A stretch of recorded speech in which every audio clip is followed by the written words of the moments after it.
آپ نے سوال کیا ہے کہ آپ نے کل ویڈیو لگائی جس میں 5 دن کی جنگ بندی کا ذکر کیا گیا تھا، تو جنگ تو بند ہوئی نہیں، بلکہ وہ تو تھوڑی دیر کے لیے بھی نہیں بند ہوئی۔ تو وہ ہم نے اصل میں وہ ویڈیو جب بنائی تھی،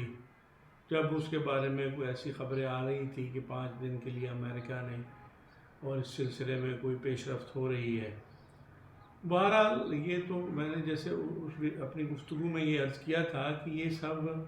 کسی بھی بات کا اعتبار نہیں کیا جا سکتا، اور اگر یہ اس کے اوپر امپلیمنٹ کر دیتے ہیں اور یہ سچ ثابت ہوتی ہے خبر کہ 5 دن کے لیے روک دی گئی ہے تاکہ مذاکرات جو ہے وہ کوئی رخ اختیار کر جائیں، کوئی پازیٹیو ڈائریکشن میں چلا جائے، کیونکہ اس میں نقصان ہی ہے۔ یہ کسی نارمل اور سینسیبل آدمی کا کام نہیں ہے کہ وہ اس قسم کے جارحانہ اقدامات کرے جس سے کسی ایک انسان کی جان چلی جائے۔ اب جب ہم دیکھتے ہیں کہ وہ لوگ جو دعوے دار ہیں کہ وہاں پر کسی انسانی جان تو دور کی بات، کسی جانور تک کی جان کو بھی تحفظ حاصل ہے، یہ جو یہود و نصارہ بنے ہوئے ٹھیکیدار ہیں، دعوے دار ہیں کہ ہمارے یہاں تو کسی جانور کے حقوق کا بھی خیال کیا جاتا ہے، اس کے ساتھ زیادتی کو اس کے اوپر بھی سزائیں دی جاتی ہیں وغیرہ وغیرہ۔ تو یہ جو جنگ کا رویہ ہے ایران پر، ایک ملک اپنا آرام سے رہ رہا ہے، اپنی زندگی گزار رہا ہے، اپنے معاملات ہیں، لیکن کبھی بھی جو ایک صحیح صحت مند صحیح نارمل جو شخص ہوتا ہے وہ کبھی بھی ایسے جارحانہ اقدامات نہیں کرتا۔ یہ ہمیشہ سے ذہنی مریض بندے کا ہی کام ہوتا ہے کہ وہ مار دھاڑ اور مار کٹائی کی طرف جاتا ہے۔ سمجھدار آدمی جو ہوتا ہے وہ معاملات کو بات چیت کے ذریعے حل کرنے کی کوشش کرتا ہے، اور جب ایران کسی کو نقصان پہنچا ہی نہیں رہا، اس نے کسی کو کیا کہا، وہ آرام سے اپنا رہ رہے ہیں، خواہ میں ان کو بیٹھے ہوئے تکلیف ہو رہی ہے کہ یہ مجھے یہ کر دے گا۔ یہ بھی ایک طرح کی ذہنی بیماری ہوتی ہے جس میں انسان خود سے ہی چیزیں فرض کر لیتا ہے، سوچتا رہتا ہے۔ ایک تو یہ ہے، دوسرا پہلو اس کا یہ ہے کہ ایک پاور جو ہوتی ہے نا، پاور طاقت، اس کے اپنے تقاضے ہوتے ہیں۔ پاور جو ہوتی ہے وہ یہ تقاضا کرتی ہے کہ جتنے بھی لوگ ہیں، جتنے بھی ریسورسز ہیں، جتنے بھی وسائل ہیں، جو بھی ہے، یہ کسی بھی ذہنی بیماری کی وجہ سے یہ میرے زیر اثر آ جائے۔ تو نارمل آدمی جو ہوتا ہے، صحیح الدماغ شخص جو ہوتا ہے، وہ ہر ایک کو سپیس دیتا ہے۔ وہ یہ نہیں سمجھتا کہ جو میرا ہے سارا کچھ میرے لیے ہی ہونا چاہیے، سارے میرے ہی حقوق ہیں، سب کچھ میرے ہی زیر اثر ہونا چاہیے۔ وہ ہر ایک کو موقع دیتا ہے، ہر ایک کے بارے میں سوچتا ہے، وہ ایک نارمل زندگی گزارتا ہے۔ تو ہمارے یہاں یہ جو یہ خیر دنیا کے نظام ہی اس طرح بنایا گیا ہے، یہ ہمیشہ سے چلا آ رہا ہے اور ہمیشہ چلتا رہے گا۔ تو اسی لیے جو ضرورت اس بات کی ہے کہ ہم جو ہے وہ مسلمان اکٹھے ہو جائیں۔ مسلمان جو ہیں وہ ایک اپنے آپ کو سمجھ ہی نہیں رہے۔ جو جہاں پر بھی مسلمان ممالک ہیں، وہ سب اپنی ان حدود اور سلطنت کے اندر اپنے آپ کو بند کیے بیٹھے ہیں کہ یہ میری حدود ہے، یہ میری حکومت ہے، یہ میری ریاست ہے، میرا دائرہ کار ہے، بس اس میں مجھے تحفظ مل جائے، کسی طرح سے بھی مل جائے، چاہے وہ دودھ کا رکھوالا بلے کو ہی بٹھا دیا جائے۔ اب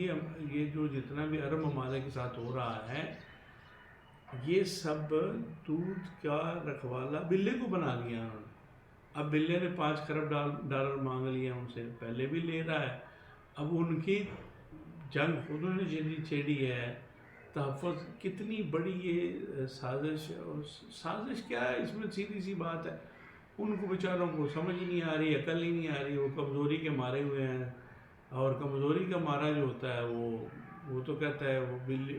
ڈوبتے کو تنکے کا سہارا کہ مجھے یہ ہو جائے وہ ہو جائے۔ اس طرح نہیں ہوتا، مسلمانوں کو اپنی طاقت کو مضبوط کرنا پڑے گا۔ یہ سارے جو طاقت کے مسائل ہیں، طاقت کی بیماری ہے،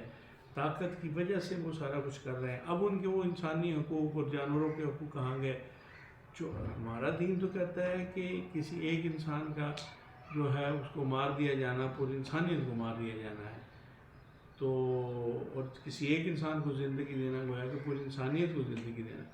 لیکن ہمارے یہاں بھی اسی طرح کے جذباتی لوگ ہیں، جذبات میں آ کر نہ سوچتے ہیں، نہ سمجھتے ہیں، نہ دیکھتے ہیں، جبکہ ہمارا دین ہمیں اگرچہ ہمیں جنگ کی طرف اپنا جہاد فی سبیل اللہ کی ترغیب دیتا ہے، تلقین کرتا ہے، اس کے نتیجے میں شہید ہونے کا جو مرتبہ ملتا ہے اس کے فضائل بہت زیادہ بتاتا ہے،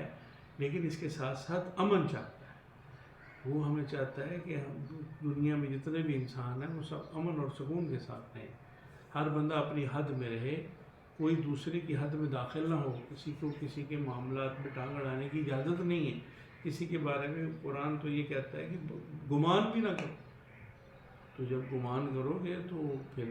تم سوچو، اب یہ جو گمان ہی ان کو یہاں تک لیا ہے کہ یہ ہمیں مار دیں گے، یہ اپنا پاور کٹھی کر رہے۔ اب امریکہ اور اسرائیل کو تو پورا حق حاصل ہے کہ وہ اپنی طاقت کو جمع کریں، وہ میزائل بھی بنائیں، وہ ایٹم بم بھی بنائیں، وہ سب کچھ کریں، جو کریں وہ ان کو حق ہے۔ ایران کر لے گا تو وہ جرم ہے، پاکستان کر لے، پاکستان بھی الحمدللہ پاکستان نے بھی بڑی سختیوں کا سامنا کیا ہے، لیکن الحمدللہ ثم الحمدللہ ہمارے یہاں پہ جو فوجی طاقت تھی، انفرادی طور پر انفینٹری تھی، ہماری آرٹلری، جتنے بھی ہمارے جتنے بھی لوگ رہے ہیں سربراہان، انہوں نے اس بات پر کمپرومائز نہیں کیا، انہوں نے بہرحال ہر صورت میں اپنی قوت کو جمع کرنے میں کوئی کمپرومائز نہیں کیا۔ تو الحمدللہ اللہ کا شکر ہے، اور اس وقت پاکستان ایک بڑی وائٹل پوزیشن میں ہے۔ اللہ تعالیٰ اس جنگ کو امن کی صورت میں بدل دے، اور جن لوگوں کی جانیں چلی گئی ہیں اللہ ان کے لیے اگلی منزل آسان فرمائے، اور جو زندہ رہ گئے ہیں اللہ کریم ان کو ہر طرح کی